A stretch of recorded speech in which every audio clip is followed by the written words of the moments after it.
اللہ سے جڑنے کے لیے نماز ہے کہ نماز پہلی امتوں کو 2 نماز ہیں، ہمیں 5۔ پہلی امتوں کی مسجد کوئی نہیں، ہماری مسجد۔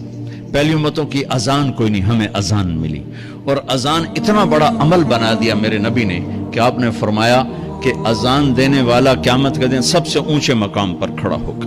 حضرت علی فرمایا کرتے تھے کاش میں اللہ کے نبی سے حسن حسین کے لیے مسجد نبوی کی اذان مانگ لیتا، یہ حضرت علی فرمایا کرتے تھے۔ اور جنگ قادسیہ میں مؤذن زخمی ہو گیا تو اذان دینے کے شوق میں سردار آپس میں الجھ گئے، کہتا میں دوں گا، کہتا میں دوں گا۔ پھر قرہ اندازی ہوئی، جس کا نام نکلا اس نے اذان دی۔ حضرت عمر فرمایا کرتے تھے اگر میں امیر المومنین نہ ہوتا، اگر میں خلیفہ وقت نہ ہوتا تو میں مسجد نبوی کا مؤذن بننا پسند کرتا۔ کسی کو اذان نہیں ملی، ہمیں اذان۔ پہلا مؤذن بلال بنا، پہلے مؤذن اللہ نے بلال کو یہ عزت عطا فرمائی۔ دنیا میں یہ ہے اور آخرت میں یہ ہے کہ میرے نبی نے فرمایا کہ جب جنت میں جانے کا وقت آئے گا نا تو جنت کی میرے لیے سواری لائی جائے گی، میں اس سواری پہ بیٹھوں گا تو اس کی جو وہ رسی ہوگی نا وہ ایسے نیچے گر جائے گی، نیچے گرے گی۔ اس رسی کے یعنی اس کی جو لگام ہوتی ہے نا وہ نیچے گرنے کا مطلب ہے یہ ایسے نیچے گر گئی۔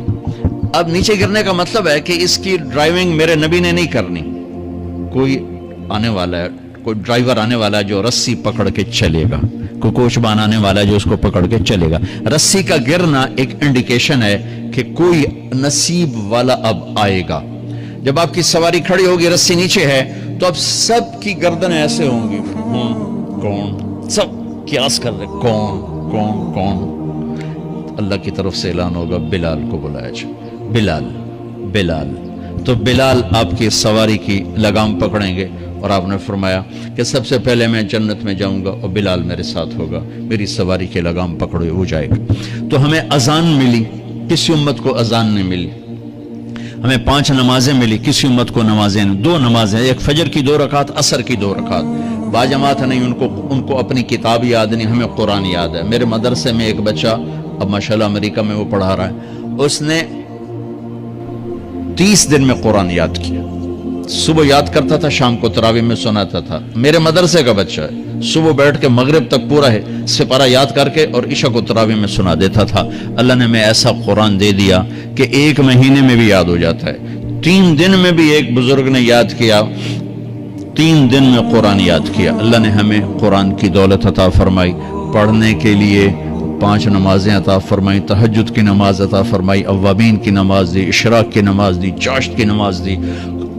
نماز کے کتنے دروازے کھول دیے۔ اور میرے نبی کی آخری نصیحت تھی میری امت نماز نہ چھوڑنا، نماز نہ چھوڑنا، نماز نہ چھوڑنا۔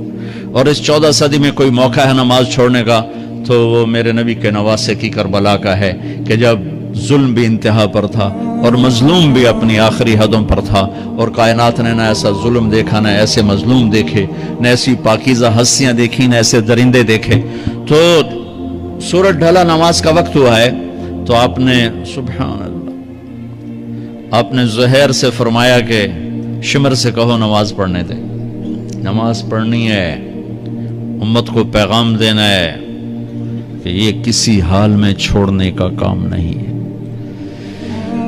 تو انہوں نے آگے بڑھ کے شمر سے کہا نماز پڑھنے دو، انہوں نے کہا نہیں نماز نہیں پڑھنے دیں گے، ہماری تلوار چلے گی۔ انہوں نے واپس آ کر کہا جی وہ کہہ رہے ہیں ہم جنگ نہیں روکیں گے، تلوار چلے گی۔